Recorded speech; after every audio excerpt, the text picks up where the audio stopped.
Mais pour commencer, je vous le disais, on va parler fair play sur ce plateau avec vous. Messieurs, merci d'être là. Bruno Miguicha, vous êtes administrateur des journées du fair play. Oui. C'est quoi, en fait, le but de ces journées du fair play concrètement ? Écoutez, le fair play, c'est quelque chose qui doit vivre tout au long de l'année. Mais il y a une journée du fair play, c'est le 7 septembre, c'est donc aujourd'hui. Et nous avons les journées du fair play qui sont du 2 au 14 septembre. Alors ce sont des événements qui sont sous la bannière du fair play. Donc il y a dans des clubs, avec des fédérations, avec des écoles, etc., une série d'événements. Et on arrive à plus ou moins plus d'un millier actuellement, où le fair play est mis en évidence d'une manière ou d'une autre. Alors c'est via un serment du fair play qui est prononcé par les jeunes avant le match, c'est via des banderoles qui sont mises en évidence. Et donc on fait vivre le fair play vraiment intensément au travers de ces journées. Ouais, Bruno Schouwen, vous êtes aussi administrateur de journée de fair play, mais aussi vous êtes directeur d'un club sportif. Est-ce que ça sert à quelque chose en fait, ces journées, cet accent mis une journée ou quelques jours sur ce fair play? Est-ce qu'au final ça se traduit sur le terrain? Ah bien entendu, ça a tout son sens. Il est clair que le fair play est un vecteur qui doit être promotionné dans le sport, mais aussi à travers la société en général. Et il est clair que dans le sport, auprès des jeunes, parce que c'est des plus jeunes que ça part, que ça démarre, il est clair que le fair play est important d'être développé. Il est clair qu'avec le millier d'activités qui seront organisées à travers la Wallonie et Bruxelles, bien entendu, durant ces 14 jours, il est clair que le fair play va décupler ses valeurs importantes. Et en cette période de rentrée scolaire, mais aussi de rentrée sportive pour beaucoup de sportifs. C'est le moment, mais est-ce que vous vous rendez compte que c'est vraiment important encore sur le terrain? Parce que ça fait la 5e édition déjà de cette opération. Est-ce que ça porte ses fruits? Alors, est-ce que c'est quand même difficile d'inculquer ça sur le terrain? Non, ça porte ses fruits clairement et on voit qu'il y a de plus en plus d'événements qui sont organisés et de participations qui sont organisées. Et donc on voit que les jeunes adhèrent complètement à ça. Et il est clair qu'au niveau des parents, on essaye aussi d'inculquer ce message parce que le lien qui est fait entre les enfants et les parents fait beaucoup. Les moniteurs sportifs ont aussi leur rôle à jouer et il est clair que cette notion de fair play dans les clubs, dans les administrations, dans les écoles, a toute son importance. Oui, donc à toute son importance. Et Pierre Miguicha, vous connaissez bien, vous aussi, le terrain et le milieu sportif. Ça reste quand même un milieu violent.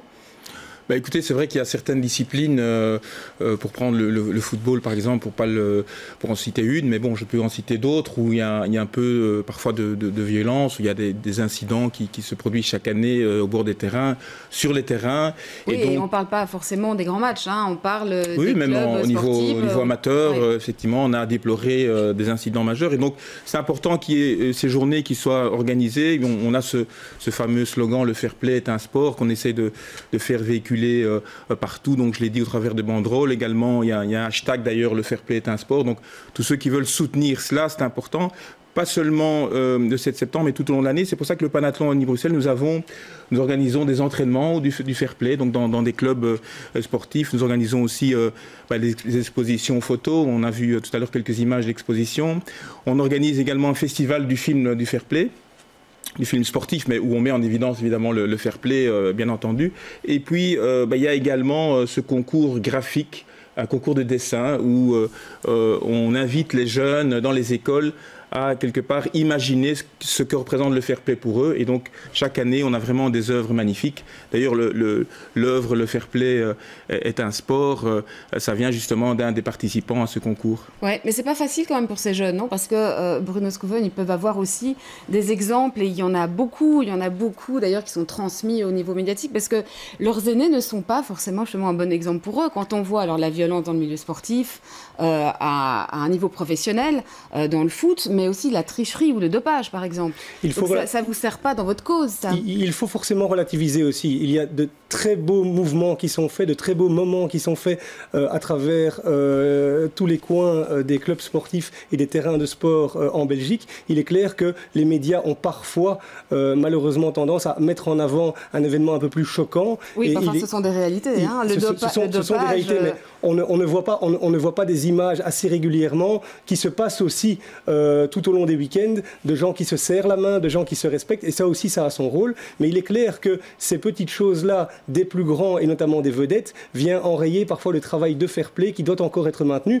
Nous prônons d'ailleurs l'idée qu'un jour, la promotion du fair play ne devra plus se faire. Nous visons cet idéal, mais il est clair qu'aujourd'hui, travailler pour le fair play et voir que de plus en plus de jeunes adhèrent par des mouvements différents a tout son intérêt. Et forcément, on le voit, hier à Saint-Josse, aujourd'hui avec le Brussels Athletics, demain avec Berchem Sainte-Agathe qui organisera des journées, et l'Excelsior dimanche avec les kangourous, donc les plus jeunes, puisque j'estime que partir des plus jeunes est vraiment important, eh bien, nous avons franchement des possibilités de pouvoir vraiment tisser large. Très bien, mais comme ça, on aura... Ah, vous voulez encore ajouter un dernier mot? Juste un petit mot par rapport la cause un peu du mal, c'est peut-être aussi la championite aiguë vers laquelle on pousse certains jeunes. Et donc, il y a certains clubs justement qui adoptent le principe inverse en disant que ce n'est pas le résultat qui compte, le résultat du match qui compte, c'est l'attitude, le fait d'avoir respecté son adversaire. Donc, c'est ça qu'on doit mettre en avant. Je pense que quand on est très jeune, quand on a 7, 8, 9, 10 ans, voilà, c'est pas le fait de gagner un match qui compte, c'est le fait de s'être amusé, de s'être dépensé